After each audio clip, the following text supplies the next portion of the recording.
कहानी।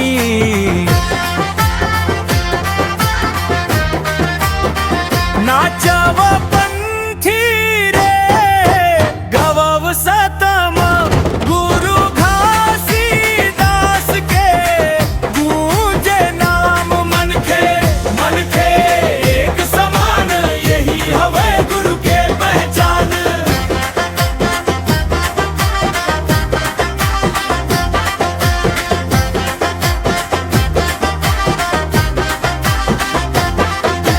जंगल पहाड़ ले निकले जोत, सत्य के रास्ता देखाए, झूठ फरेब के अंधियारी मम सच के दिया जलाए।